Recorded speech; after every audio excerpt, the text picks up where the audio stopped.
प्रिय विद्यार्थिगणः नमस्कारः। अस्माकम् अष्टमकक्षायाः संस्कृतस्य पुस्तकं रुचिरा तृतीयो भागस्य अद्य आरम्भं करिष्यामः। आज हम हमारी कक्षा 8 की संस्कृत पाठ्य पुस्तक रुचिरा भाग 3 का अध्ययन शुरू करते हैं। हमारी सांस्कृतिक परंपरा है कि हमें कोई भी काम शुरू करने से पहले ईश्वर से मंगल कामना करते हैं कि हमारा कार्य सम्यक रूप से सफल हो, पूर्ण हो। इसी प्रकार से हमारी पुस्तक की प्रारंभ में आदि में दिए हुए मंगलम को पढ़ करके ईश्वर से मंगल कामना करते हैं। और आइए शुरू करते हैं।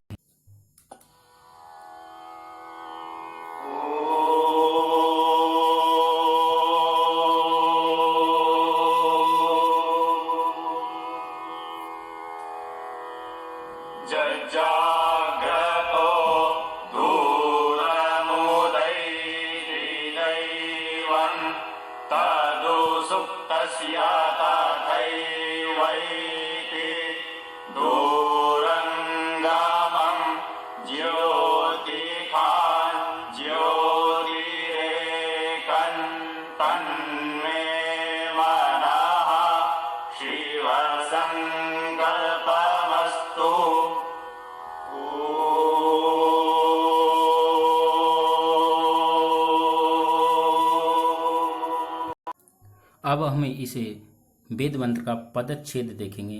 पदच्छेद यानी जो संधि आदि करके शब्दों को मिलाकर लिखा हुआ है उनको अलग अलग करके देखेंगे।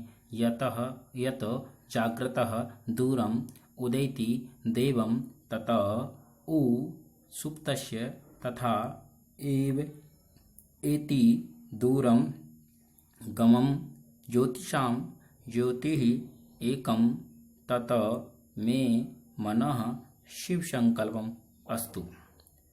पदच्छेद के बाद अन्वय, इसका मतलब हिंदी अन्वय होता है, हिंदी अर्थ आसानी से प्राप्त हो जाए उस प्रकार से श्लोक के मंत्र के शब्दों को क्रमबद्ध करना, उसको अन्वय कहते हैं।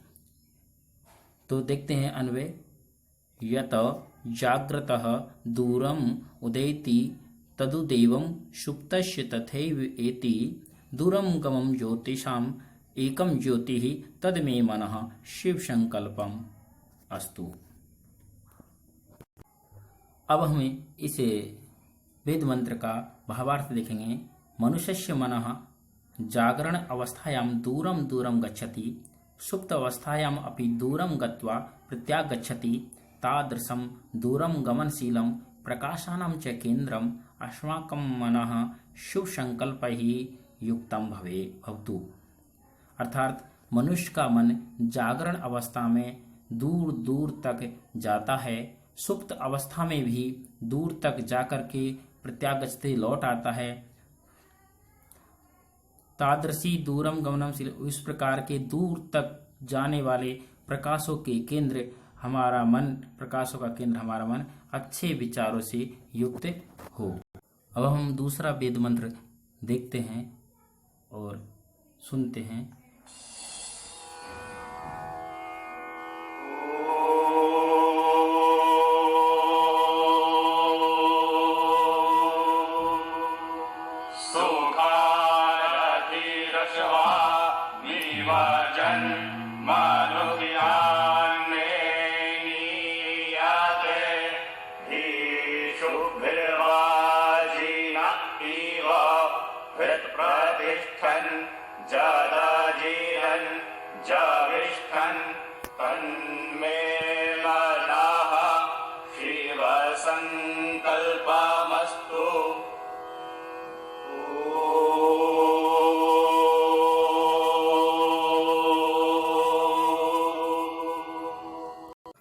अब हम इस वेद मंत्र का पदच्छेद देखते हैं।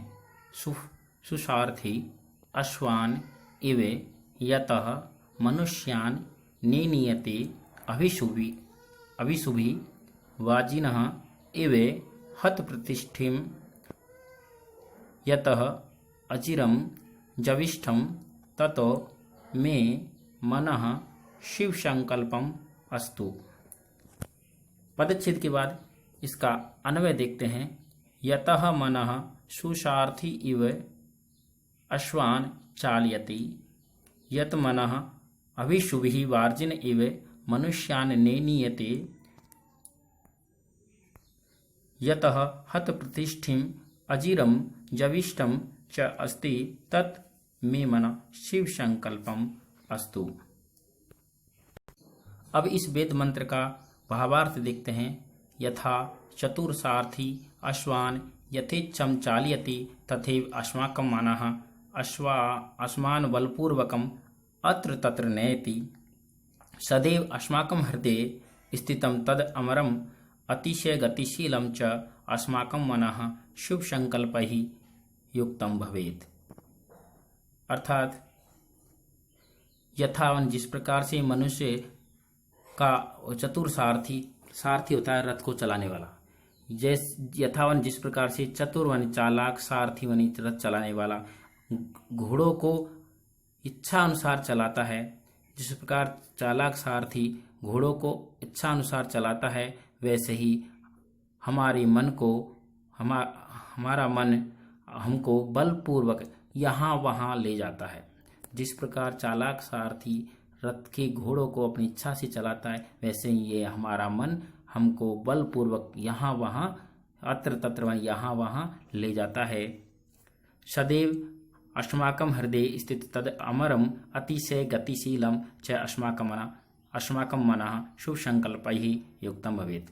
हमेशा हमारे हृदय में स्थित रहने वाले वह अमर और अत्यधिक गतिशील हमारा मन अच्छे विचारों से युक्त हो।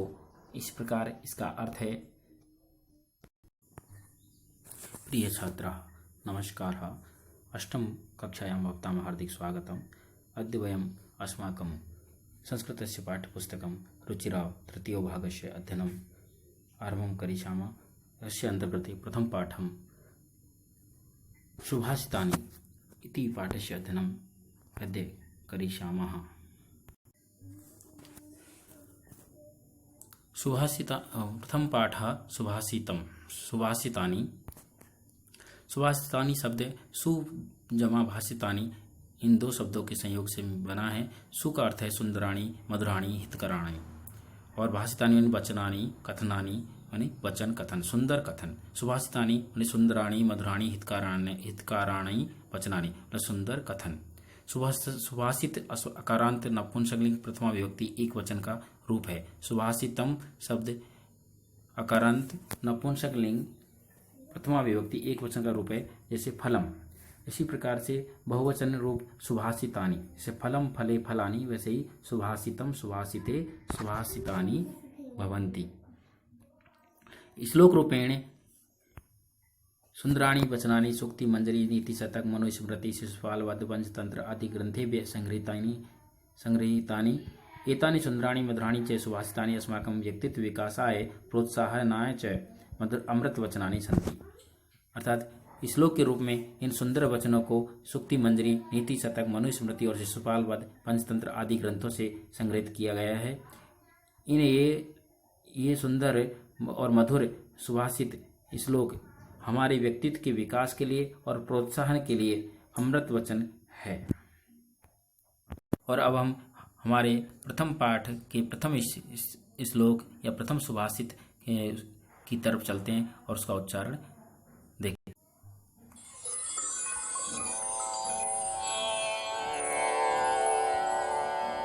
गुणा गुणज्ञेषु गुणा भवन्ति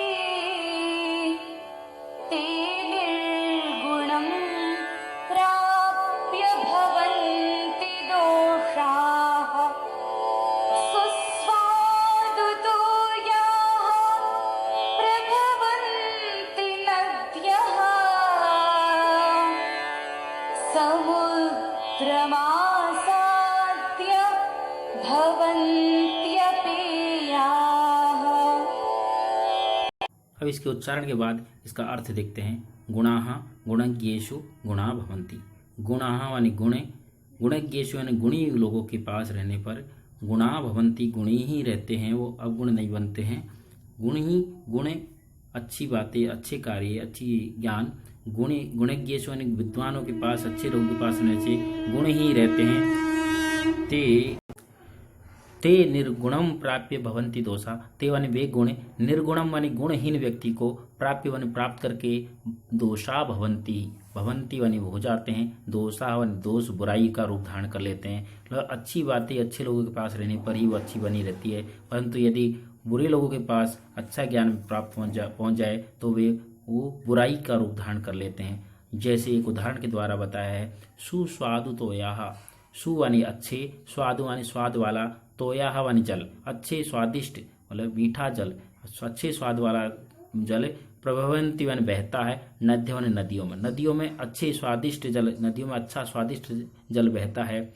समुद्रम आशाद, परंतु समुद्रम आशाद, समुद्र में पहुंच करके भवंती अपेया, भवंती जमा अपेया, यहाँ यण संधि है, ती में जो ई की मात्रा है ई का यह हो गया यण संधि, भवंती वानी हो जाता है, अपेया वानी नहीं पीने योग्य, परंतु वही पानी जो नदियों में है वो मीठ अच्छे स्वाद वाला वही समुद्र में पहुंचकर, समुद्र रूपी जो निर्गुण व्यक्ति में पहुंच करके वो अपेय हो जाता है, नहीं पीने योग्य हो जाता है, मतलब खारा हो जाता है। इसी प्रकार से हम दूसरे श्लोक की तरफ चलते हैं। साहित्य संगीत कला विहीनः साक्षात् पशुः पुच्छ विषाणहीनः तृणं न खादन्नपि जीवमानः तद्भागधेयं परमं पशूनाम्। अब उच्चारण के बाद में हम दूसरे श्लोक का अर्थ देते हैं। साहित्य लिटरेचर, साहित्य, संगीत और कला, संगीत जानते हैं आप, कला आर्ट कोई भी इससे विहीन वानी रहित, साहित्य और संगीत और कला से रहित, इन तीनों से रहित जो होता है, इन तीनों का ज्ञान जिसको नहीं है वह साक्षात वानी वास्तव में पूरी तरह, पुक्ष विषाणहीन, पशु को छोड़िए अभी, पुच्छ वानी पूंछ, विषाण वानी होता है सींग, पशुओं की जो पूंछ और सींग होते हैं उसी की चर्चा यहाँ है। पुच्छ वानी पूंछ और विषाण वानी सींग, सींगों से हीन वानी रहित, बिना सींग और बिना पूंछ वाला पशु वानी पशु होता है। जिस व्यक्ति के पास साहित्य, संगीत और कला तीनों में से किसी एक का भी ज्ञान नहीं है वह व्यक्ति वास्तव में पूरी तरह से बिना सींग और बिना पूंछ वाला पशु होता है। आगे लिखा है तृणम न खादन अपि जीव माना, तृणम माने घास को, न खादन अपि नहीं खाता हुआ भी, जीव माना और जीता है वह, और वह बिना घास को खाए हुए भी, क्योंकि पशु घास खाकर जीते हैं, परंतु वह तिनकों को घासों को नहीं, तृणम न खादन अपि जीव माना, घास को नहीं खाता हुआ भी, तिनकों को नहीं खाता हुआ भी जीता है।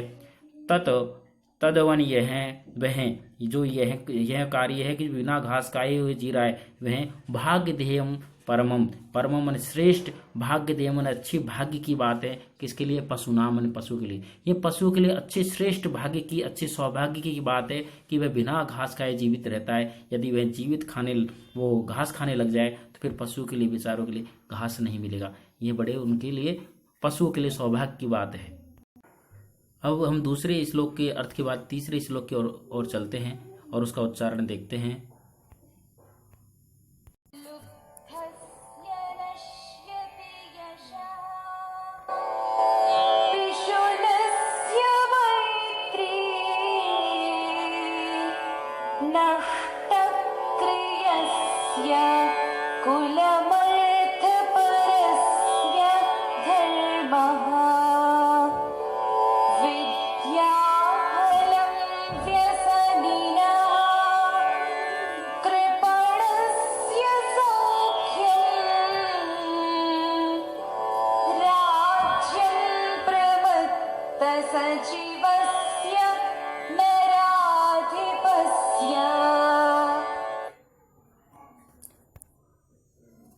श्लोक उच्चारण के बाद हम उसके अर्थ की ओर चलते हैं। लुब्धस्य यानी लोभी व्यक्ति का, नश्यति जो शब्द इसको सबके अंत में लेंगे, लुब्धस्य यानी लोभी व्यक्ति का यशः यानी कीर्ति सम्मान, और आगे नश्यति तो सबके अंत में जुड़ेगा, इसको अभी छोड़िए। लुब्धस्य यशः, लुब्धस्य यानी लोभी व्यक्ति का, यशः यानी सम्मान कीर्ति। आगे पिशुनश्य, पिशुनश्य कहते हैं चुगलखोर, जो एक जगह की बात को दूसरी जगह जाकर कहता है, एक व्यक्ति की बात को दूसरे व्यक्ति से जाके कहता है, गूढ़ बात जो होती है, जो नहीं बताने योग्य होती है। तो ऐसे पिशुनश्य यानी चुगलखोर व्यक्ति की मैत्री यानी मित्रता नष्ट हो जाती है। प्रत्येक व्यक्ति के प्रत्येक पंक्ति में नश्यति शब्द जुड़ेगा। लुब्धस्य यशः नश्यति, लोभी व्यक्ति का यश नष्ट हो जाता है। पिशुनस्य मैत्री नश्यति, पिशुनस्य यानी चुगलखोर व्यक्ति की मैत्री यानी मित्रता नष्ट हो जाती है। नष्ट क्रियस्य कुलम, कुलम में पूरा दिखाई दे रहा पर मैं में से ए निकल जाएगा और अर्थ परस्य उधर हो जाएगा, इधर आधा में कुलम। तो नष्ट क्रियस्य यानी नष्ट क्रियस्य, क्रियस्य यानी क्रिया है जिसकी क्रियाएं नष्ट हो चुकी है, मतलब जो काम चोर है, काम नहीं करना जाता है, जो काम नहीं करना चाहता है, ऐसे व्यक्ति का कुलम पूरा कुल ही नष्ट हो जाता है। और अर्थ परस्य धर्म, जो दूसरे के धन की चाह रखता है या लोभी है, अर्थ परस्य दूसरे के धन की चाह रखने वाले का धर्म नष्ट हो जाता है। आगे लिखा तीसरी पंक्ति में विद्या फलम व्यसनिनः, विद्या फलम व्यसनिनः, विद्या फलम विद्या का जो फल है, ज्ञान का जो फल है, वह व्यसनिना व्यसनीन कहते हैं बुरी आदत वाले का, बुरी संगत वाले का, बुरी आदत जिसकी है, व्यसनीन यानी बुरी आदत वाले का विद्या फलम, विद्या रूपी फल नष्ट हो जाता है। कितना ही उसके पास विद्या है पर उसका फल उसको नहीं मिलता है, क्योंकि वो बुरी संगत में है, बुरी कार्य में लगा हुआ है। आगे लिखा है कृपणस्य सौख्यम, कृपण कहते हैं कंजूस व्यक्ति, जो हर चीज में कंजूसी करता है, उस कंजूस व्यक्ति का, कृपणस्य यानी कंजूस व्यक्ति का सौख्यम यानी सुख नष्ट हो जाता है, क्योंकि वो जहाँ कहीं भी जाना है या कभी भी कार्य है तो वहाँ सोचता है कि वह कंजूसी करता है कि मैं ये काम तो वैसे ही कर लूँगा, ये तो उसको वो सुख नहीं मिल पाता है जैसे कि मिलना चाहिए। और आगे लिखा है राज्यम प्रमथ सचिवस्य नराधिपस्य, और राज्यम माने राज्य किसका, प्रमथ सचिव, प्रमथ कहते हैं मूर्ख या पागल, सचिव यानी मंत्री, पागल मंत्री वाले, नराधिपस्य यानी राजा का, राज्यम अपि नश्यति, राज्य भी नष्ट हो, पागल मंत्री वाले राजा, जिस राजा का मंत्री पागल है उसका राज्य भी नष्ट हो जाता है। इसी प्रकार से लोभी व्यक्ति का यश नष्ट हो जाता है, चुगलखोर की मित्रता, और कामचोर की का पूरा कुल, और दूसरे के धन की चाह रखने वाले का धर्म, वो बुरी आदत वाले का विद्या फल, और कंजूस का सुख, और पागल मंत्री वाले राजा का राज्य नष्ट हो जाता है। अब हम चतुर्थ श्लोक की ओर चलते हैं और उसका उच्चारण देखते हैं। पीत्वा रसं तु कटुकं मधुरं समानं माधुर्यमीव जनयेत् मधुमक्षिकासौ सन्तस्तथैव समसज्जन दुर्जनानाम्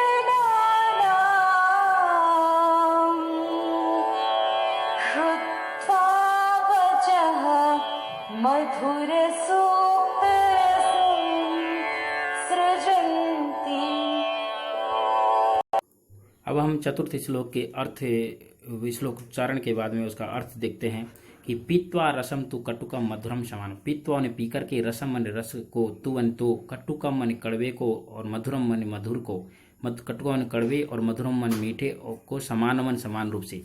जो मधुमक्खी होती है जब पुष्पों पर से रस पीने जाती है शहद बनाने के लिए, तो वो रस को, कटु कड़वे रस को भी और मधुर यानी मीठे रस को भी समान रूप से पी करके, माधुर्य में यानी मधुर ही, मीठा ही, जन्मेत वन जन्म देती है, मधुर ही, मधुर मीठे शहद को ही जन्मेत वन जन्म देती है। मधुमक्षिका असौ, वह असौ वन यह है मधुमक्षिका, यह मधुमक्षिका, वह मधुमक्खी कड़वे और मीठे रस को समान रूप से पी करके मधुर ही मधुर ही शहद को जन्म देती है।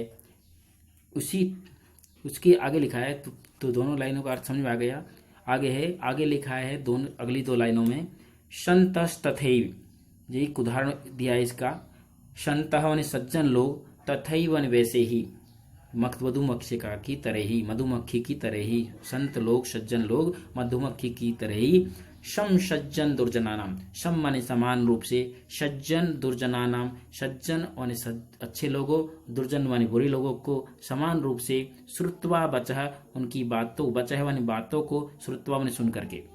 इसी प्रकार सज्जन व्यक्ति भी बुरे लोगों और अच्छे लोगों की बातों को समान रूप से सुन करके मधु सुक्त रसम सृजंती, मीठी मधु सुक्त रसम मानी मीठी वाणी ही सृजंती यानी सृजित करते हैं, बोलते हैं, उत्पन्न करते हैं। तो जिस प्रकार मधुमक्खी कड़वे और मीठे रस को समान रूप से पी करके मीठा शहद ही उत्पन्न करती है, वैसे ही सज्जन व्यक्ति भी बुरे लोगों और अच्छे लोगों की बातों को समान रूप से सुनकर मधुर मीठी बातें ही उत्पन्न करते हैं, बोलते हैं। अब हम पंचम श्लोक को देखते हैं। विहायं पौरुषं यो हि देवमेवाविलम्बते प्रासादे सिंहवत् तस्य मूर्धन्य तिष्ठन्ति वायसः। विहाय वन छोड़ करके, पौरुषम वन पुरुषार्थ को, मतलब कार्य को, काम करने की प्रवृत्ति को छोड़ करके, यो वन जो व्यक्ति कार्य करने की प्रवृत्ति को छोड़ करके, ही वन निश्चित रूप से, देवम एवं अवलंब्यते, भाग्य पर ही आश्रित हो जाता है। जो व्यक्ति कार्य करने की कर्म को छोड़ करके, कार्य करने की प्रवृत्ति को छोड़ करके भाग्य पर ही आश्रित हो जाता है, उसकी स्थिति क्या होती है वो दूसरी लाइन में बताया है। प्रासाद सिंहवत तस्य, प्रासाद मानी महल के, सिंहवत महल के ऊपर जो शेर बना होता है, शेर की आकृति बनी होती है, उसकी के समान, तस्य मूर्धन उसके सिर पर, तस्य मूर्धन मूर्धन मानी सिर पर, तिष्ठन्ति वायसः बैठते हैं, तिष्ठन्ति मानी बैठते हैं, वायसः मानी कौवे। जिस प्रकार महल के शेर के ऊपर, महल पर बने हुए शेर के ऊपर कौवे बैठते हैं, उसी प्रकार उस व्यक्ति जो भाग्य पर आश्रित हो जाता है कर्म को छोड़ करके, उसके ऊपर भी कौवे ही बैठते हैं, क्योंकि वह तो भाग्य के भरोसे है कि भाग्य में होगा तो उड़ जाएंगे, नहीं तो बैठे रहेंगे। अगला श्लोक है पुष्प पत्र फल छाया मूलम बलकल दारुभिः धन्या महिरूहा येषां विमुखम यान्ति नार्थिनः। पुष्प वानी फूल, पत्र वानी पत्ते, फल वानी फल, छाया वानी छाया, मूलम वानी जड़, वलकल वानी पेड़ की छाल, और दारू भी वानी जलाने की लकड़ी पेड़ों की। इन सब चीजों से धन्या वानी धन्य है, महीरुआ वानी वृक्ष, पेड़ इन सब चीजों से धन्य है। ये शाम विमुखम यान्ति नार्थिना, ये शाम जिनसे, न जमा अर्थिन वानी नार्थिन, नार्थिना शब्द दो शब्दों से मिलकर न जमा अर्थिन, न का अर्थ होता है नहीं, और अर्थिन वानी मांगने वाला, ये सामान जैसे अर्थिन वानी मांगने वाला, विमुखम वानी खाली हाथ, न वानी नहीं, यान्ति बन जाता है, जिनसे मांगने वाला कभी भी खाली हाथ नहीं जाता है। पेड़, पुष्प, पत्र, फल, छाया, जड़ और छाल और लकड़ियों से धन्य होते हैं, परिपूर्ण होते हैं, उनसे मांगने वाला कभी भी खाली हाथ नहीं जाता है।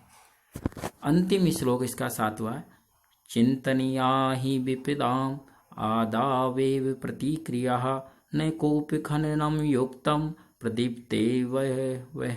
प्रदीप्ते वह नीनाग्रहे।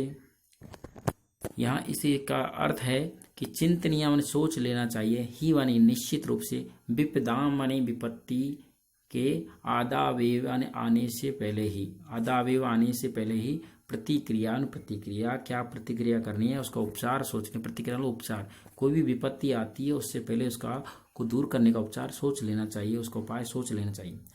तो प्रतिक्रिया में उपाय, उस विपत्ति को दूर करने का उपाय। आदाव तो विपत्ति के आने से पहले ही उसको दूर करने का उपाय सोच लेना चाहिए। क्यों? उसका कारण नीचे दिया है उदाहरण के द्वारा।